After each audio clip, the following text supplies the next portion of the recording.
Hello. Do you want your car to sound like this? Now, I bought mine from Unicorn Power Systems, and it's been fantastic so far. I've had it installed about 2 weeks now. I haven't had any issues with it in terms of anything falling or coming loose or anything like that. The customer support was really great. I know that they're a small company, but they've been like super responsive. Everything's just within minutes, or if not just a few hours, depending on what time I text them at or email them at. Sorry. And another thing is the affordability. Something like integrated engineering is going to be about the $400 price range. This one, when I got it, was only about $250, $270-ish, which is a steal of a deal, all things considered, with this quality as well. This is the case. All you need to do is install a cold air intake. It's pretty easy. The first step is just to remove the old stock restrictive intake. This can be done by undoing a few hose clamps here and here. And then there is a small breather hose that comes out right here as well that you just need to pop out. Then this will just pull straight out. Along with that, on the air filter box, there will be a little accordion looking style thing that you just need to pop out with a little flathead screwdriver here, here, and then there's one on the bottom right here as well. Just push all of those out and then pull this straight up. At the bottom, there's this, which may be attached. That's part of the breather hose. All you need to do is just pop that out as well. It's a little bit hard to get your hand in there, but just ask one of your friends who has smaller hands than you and just yank that out. Now, with your order, you'll be receiving a few different things. I've gone ahead and assembling them just to make it a little bit easier to show you. In the process, all it is the filter, the tube, the breather, and the heat shield. Now, you have a few other little miscellaneous parts here and there for assembly, but that's the main thing. It's only 3 parts, basically. Now, the air tube allows for more airflow to go into your engine, rather than the restrictive stock air one that takes much longer to get through. Now, all you need to do is put the largest hose clamp onto here, through here, and then there's 2 hose clamps. Doesn't matter which one goes where. This one is a straight gasket here, whereas this one that attaches to the engine is curved and downsizes a little bit as well. There is a difference in these hose clamps as well, which you will see written on the outside of the bands.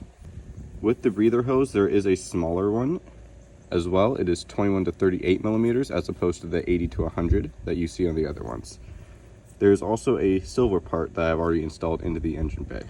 That silver part just snaps onto this breather hose right here. It may be a little bit difficult.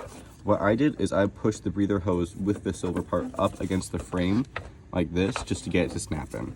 And it'll seat pretty flush once it's in. You'll be able to tell. Now with the heat shield, you'll see some bolts and some washers.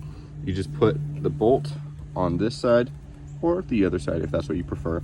I only use 2 bolts. You can use all 3 if you want to. I didn't feel the need to, mainly because I'm lazy. And you'll see these little gaskets right here. There's 2 of the long ones and then 3 of the short ones as well, or 2 of the short ones. Now, I put mine here. I wrapped mine around here. There will be this little hole here. That's to attach to the actual one of the stock intake pieces, which I'll show you in a moment. Now, I've found the easiest thing is to install the actual heat guard first. Now, there's these 2 little pegs on here, and as you can see in the engine bay, there are 2 corresponding little gaskets. When you took out the old air filter, they may have come out with it, so just make sure that on the air filter, there's nothing rubbery on the bottom little pegs. Now this part is a little bit tight to get in here, but what you can do is you can kind of slide it over in on an angle and then just press these parts down into the actual rubber gaskets to snap it into place. Now, as you can see right now, it's all kind of loose right now. And included in your kit, actually, you should have a few of these little bolts. Now, I'm only using one because I don't feel the need to actually do more than that. But if you want to, on the actual stock intake, there's this little hole right here that lines up. And all you need to do is just unthread the screw.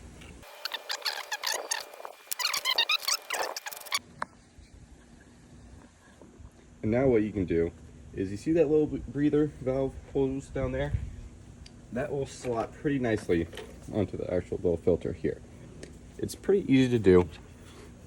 Just push this on here. This hose clamp is flathead or Phillips, so you can use either. I'm just sticking with flathead, just like that. What you can do to test it is just give it a little yank just to make sure that's all good. Now with your kit, there will be a few zip ties included, or if you're like me, I prefer to use a little bit thicker ones, a little bit longer as well, just to make it a little bit easier. Now what you want to do is hold this and tuck this up out of the way so nothing goes sliding all around when you're driving. Trim the excess on that zip tie, and the breather hose is done. That nozzle goes into that little breather valve that we disconnected from the stock intake. Push it in there, wrap a zip tie around it. Mine breather hose was a little bit wider than the actual hose that was included, so I just put a little bit of super glue in there as well, just to make sure it doesn't go slipping out or anything like that. If you have a small hose clamp as well, you could do that as well, whatever is easier. Now with this, all you need to do is kind of put it in upside down ish. All you need to do is put that little, connect the two breather hoses together, grab a zip tie, and then zip tie the one from Unicorn Power onto the one from Audi.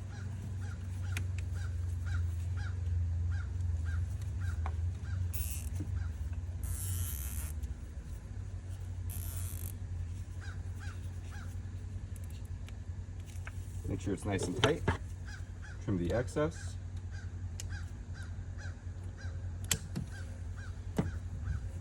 Now, grab one of your hose clamps. This one is 70 to 90 millimeters. Place it around the manifold like so. And now this part, it might take you a few tries just to make sure everything is lined up properly. But what I like to do is I like to have the hose on top. That way I can see where I'm actually attaching it. Make sure that this is snug.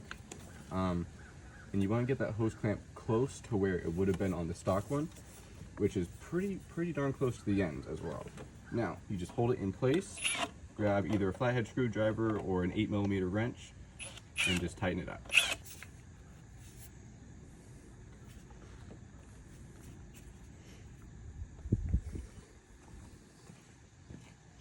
And now, just with that, we are basically done. Now, all you need to do is just kind of go over everything, make sure that everything is tight and seated properly, just by giving it a good little wiggle, making sure everything lines up to the best of your ability, and then you've installed a Unicorn Power's cold air intake.